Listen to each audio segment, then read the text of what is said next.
Year 1958 में अगर मैं आपको एक 100 रुपये का नोट देता और आप उस नोट को 64 साल तक अपने पास सेफ रखती और आप सोचेंगे कि मैं उसे 2023 में यूज करूंगा, तो उस 100 रुपये की नोट की वैल्यू अभी वर्तमान में 1 रुपये 22 पैसे रह जाएगी। और ये किसकी वजह से?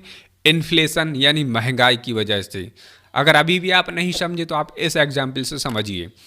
अभी अगर आप 100 रुपये की शॉपिंग करके आते हैं और वही 100 रुपये की शॉपिंग जो आपने अभी की है, अगर आप ईयर 1958 में उसी चीज़ को, उसी प्रोडक्ट को खरीदते, तो वो जो प्रोडक्ट है आपको 1 रुपये 22 पैसे में मिल जाता। तो आखिर ये जो डिफरेंस हमें देखने को मिल रहा है, तो इसके पीछे का मेन वजह है इन्फ्लेशन यानी महंगाई। अब जो इन्फ्लेशन है आखिर कौन करा रहा है? क्या सरकार इन्फ्लेशन करा रही है? इसके पीछे की वजह क्या है, जानेंगे हम लोग इस वीडियो में विस्तार से। तो आइए जानते हैं। सबसे पहले हम लोग जान लेते हैं कि आखिर इन्फ्लेशन होती क्या है। इन्फ्लेशन का मतलब होता है दोस्तों, जो प्रोडक्ट हैं उनके प्राइसेस लगातार बढ़ते रहना, और इसी को हम लोग महंगाई कहते हैं। अगर अभी भी आप नहीं समझे तो आप इस एग्जाम्पल से समझिए। मान के चलिए एक एरोप्लेन है और उसमें 100 सीटें हैं, जिसमें से 90 सीटें जो हैं इकोनॉमी वाली हैं और 10 सीटें जो हैं फर्स्ट क्लास वाली हैं। अब लोगों के होता यह है कि लोगों के पास ज़्यादा मनी है, ज़्यादा पैसा है, तो सभी वो क्या करेंगे, वो 10 सीटें जो फर्स्ट क्लास वाली हैं खरीदने की कोशिश करेंगे।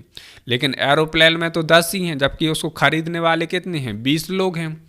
तब क्या होगा कि जो एरोप्लेन्स वाले हैं, जो एयरलाइंस हैं, वो क्या करेंगे, उन 10 सीटों की वैल्यू बढ़ा देंगी। यानी अभी जो मान के चलिए 100 रुपये की एक सीट आ रही थी, उसको बढ़ा के वो लोग 200 रुपये कर देंगे। तो यहाँ पर जो उस एक सीट की वैल्यू में 100 रुपये से 200 रुपये हुई, तो इसे हम लोग कहते हैं इन्फ्लेशन। इसी को हम लोग क्या कहते हैं? महंगाई। आखिर महंगाई के पीछे की वजह क्या होती है? क्या सरकार महंगाई करा रही है? इसके पीछे की वजह क्या होती है? इसके पीछे की वजह होती है दोस्तों इकोनॉमी। जैसा कि अभी अगर हम बात करें तो इकोनॉमी अच्छी चल रही है, बूम कर रही है इकोनॉमी।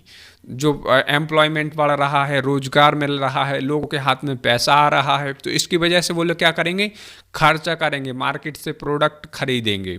तो इससे होगा क्या कि जब लोगों के हाथ में पैसा रहेगा, बाइंग करेंगे वो लोग मार्केट में, तो इसकी वजह से जो इन्फ्लेशन है, चीज़ों के दाम बढ़ने शुरू हो जाएंगे। और क्या है, इसकी वजह से होगा क्या कि जब डिमांड बढ़ रही है प्रोडक्ट की, तो उससे दाम बढ़ रहे हैं। इस इन्फ्लेशन को हम लोग कहते हैं डिमांड पुल इन्फ्लेशन। और दूसरी इन्फ्लेशन होती है कॉस्ट पुल इन्फ्लेशन। ये क्या होती है? जैसे मान के चलिए क्रूड ऑयल के प्राइसेस बढ़ने शुरू हो जाए, गेहूं के प्राइसेस बढ़ने शुरू हो जाए।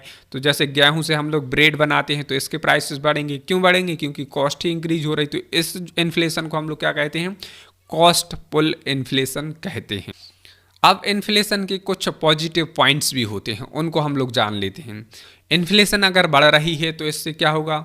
हायर जो है पेमेंट मिलेगी। यानी क्या होगा क्या कि लोगों को एम्प्लॉयमेंट तो मिलेगा, साथ ही उनकी सैलरीज भी इंक्रीज होगी, देश की इकोनॉमी भी इंक्रीज होगी अगर इन्फ्लेशन बढ़ती है। और जो उधार लेने वाले हैं, बोरोवर्स हैं, उनको भी हेल्प मिलेगी। क्यों मिलेगी? क्योंकि हो ये रहा है कि इकोनॉमी अच्छा परफॉर्म कर रही है, तो उसका बिजनेस भी चलेगा, तो इसलिए उसे क्या है, आसानी से पैसा उधार भी मिल जाएगा। इन्फ्लेशन बढ़ने के पीछे का एक रीज़न ये भी रहता है कि गवर्नमेंट जो है, गवर्नमेंट की पॉलिसीज़ हैं, उन पर भी निर्भर करता है कि आखिर इन्फ्लेशन बढ़ेगी कि घटेगी। कैसे? अगर मान के चलिए गवर्नमेंट जो टैक्सेस है उनको कट कर देती है, तो इससे होगा क्या, लोगों के हाथ में ज़्यादा पैसा आएगा क्योंकि उन्हें टैक्स कम पे करना पड़ेगा। तो इससे भी क्या है, इन्फ्लेशन राइज होती है।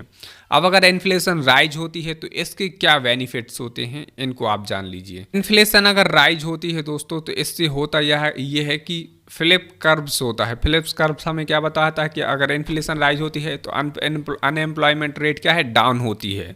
इसका मतलब क्या है कि लोगों को रोजगार मिलता है। और अगर इन्फ्लेशन कम होती है तो इससे होता क्या है कि जो है कंपनी है, क्योंकि इन्फ्लेशन कम हो रही है यानी महंगाई कम हो रही, तो होगा क्या है, ये रहता है कि जो जनरल पर्सपेक्टिव ये रहता है लोगों का कि अगर अभी महंगाई कम हो रही तो लोग सोचते हैं कि और कम होगी तब हम लोग चीज़ों को खरीदेंगे, फिर और कम होगी तब हम लोग चीज़ों को खरीदेंगे। तो इससे अल्टीमेटली होगा क्या, डिमांड घट जाएगी। अगर डिमांड घटेगी तो क्या होगा, कंपनियों से जो रोजगार है वो भी छिनेंगे। क्यों? क्योंकि कंपनियों का प्रोडक्ट अगर नहीं बिकेगा तो वो लोग क्या करेंगे, जो एम्प्लॉयज़ हायर किए हैं उनको फायर करेंगे।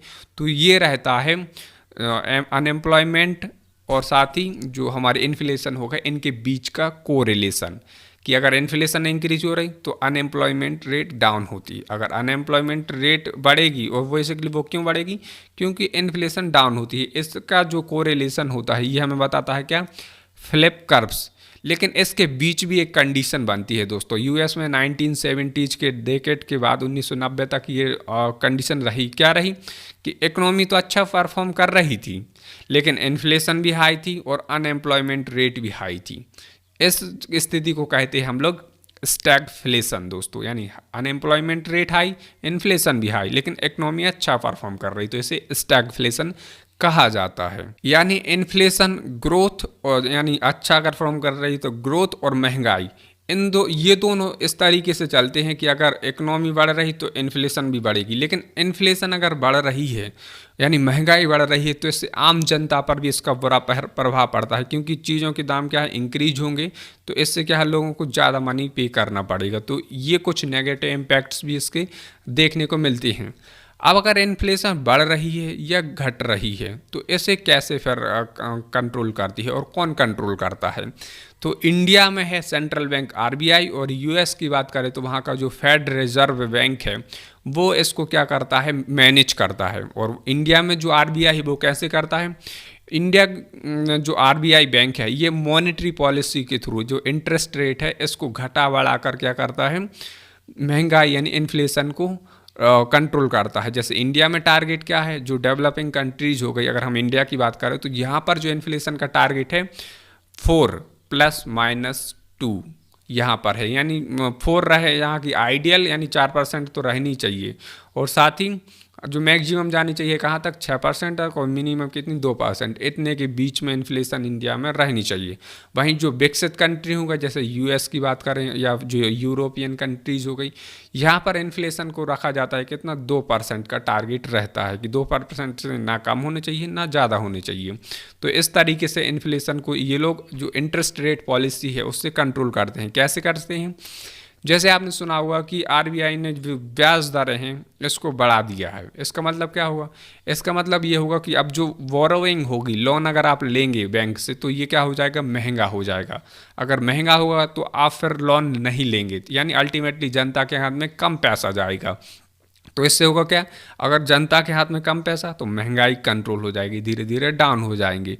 और अगर इंटरेस्ट रेट को कट कर दिया जाता है तो इससे होगा क्या, कि लोग ज़्यादा पैसे लेंगे मार्केट से, हाथ में ज़्यादा पैसे आएंगे, तो इंटरेस्ट जो इन्फ्लेशन है ये बढ़ जाएगी दोस्तों। तो इस तरीके से हमें देखने को मिलता है कि आरबीआई इंटरेस्ट रेट के थ्रू महंगाई इन्फ्लेशन को कंट्रोल करती है। आई होप आपने इस वीडियो में समझा होगा कि इन्फ्लेशन क्या होती है, किस तरीके से कंट्रोल किया जाता है, इन्फ्लेशन के पीछे की क्या रीजंस होते हैं। अगर ऐसे ही और वैल्यूएबल इन्फॉर्मेशन अगर आपको देखनी है, ऐसे ही और वीडियो आपको चाहिए, तो इस चैनल को सब्सक्राइब करना और वीडियो को शेयर करना ना भूलिए दोस्तों। जय हिंद।